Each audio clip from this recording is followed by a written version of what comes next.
आगामी कुछ दिनों में हरियाणा के विधानसभा चुनाव है। आम आदमी पार्टी और जेजेपी के बीच गठबंधन को लेकर स्थिति साफ नहीं हुई है। फिलहाल दुष्यंत चौटाला क्या कह रहे हैं वो आपको सुनाते हैं, लेकिन उससे पहले हरियाणा के नए समीकरण क्या कह रहे हैं वो जान लेते हैं।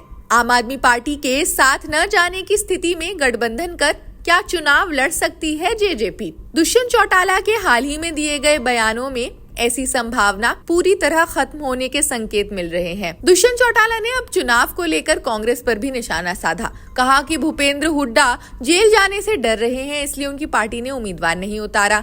चौटाला ने पार्टी के जिला कार्यालय में कार्यकर्ताओं को संबोधित करते हुए कहा, जेजेपी हरियाणा में विधानसभा की सभी 90 सीटों पर चुनाव लड़ेगी और इस बार भी विधानसभा का ताला जेजेपी की चाबी से ही खुलेगा। अभी तक आपके साथ कोई गठबंधन नहीं है। वैसे भी आपका गठबंधन कांग्रेस के साथ है, तो जेजेपी के साथ कैसे हो सकता है भला? उप मुख्यमंत्री दुष्यंत चौटाला ने रामकरण काला समेत अन्य विधायकों के जेजेपी छोड़कर कांग्रेस और भारतीय जनता पार्टी में शामिल होने के सवाल पर कहा, काला के बेटे लोकसभा चुनाव में ही कांग्रेस में शामिल हो गए थे, अब रामकरण हो गए हैं। कुछ विधायक लोकसभा चुनावों में भी भाजपा के पक्ष में रैलियां कर रहे थे, तो अब पार्टी में शामिल हो गए।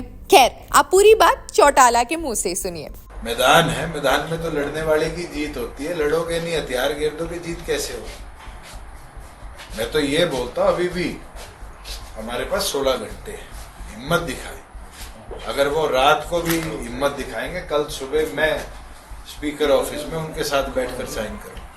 वो तो हिम्मत ही नहीं दिखा सकते, डरते हैं। और ये डर आज का नहीं है, 10 साल का। आप देखना आगे जब टिकटों का बंटवारा होगा, वो डर वहां भी दिखेगा। सर, जो विधायक पार्टी छोड़ गए हैं जेजेपी के, क्या किसी पार्टी के संपर्क में है या कोई?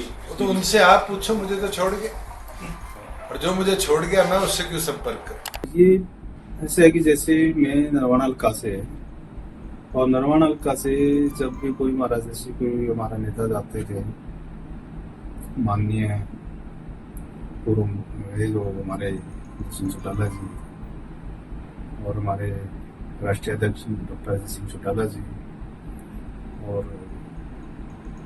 हमारे ये दिग्विजय जी या माता जी नैना चौटाला जी, और जैसे भी कोई नरवाना में कोई प्रोग्राम जब होता था या जाते थे, हम इस चीज़ की कोई सूचना नहीं मिलती थी। और दूसरी, जब भी कोई पार्टी का कोई डिसीजन लेना होता था, उससे हमारे को कोई मैसेज नहीं मिलता कि भाई हम ये पार्टी के 10 विधायक थे, हमारे नेता थे, कि भाई ये फैसला लेना है, कोई सपोर्ट करना है या कोई विड्रा करना है या कोई और डिसीजन लेना है। इस चीज़ को कभी बुलाओ, इनको मैसेज ही नहीं आता था कुछ सेल्फ। तो लोकतांत्रिक में तो ये ठीक ही नहीं है। लोकतांत्रिक में अगर जो सारे विधायक सारे इकट्ठे होकर बैठ के कोई फैसले लेते हैं तभी लिया जाता है, तभी लोकतांत्रिक पार्टी कहा जाता है।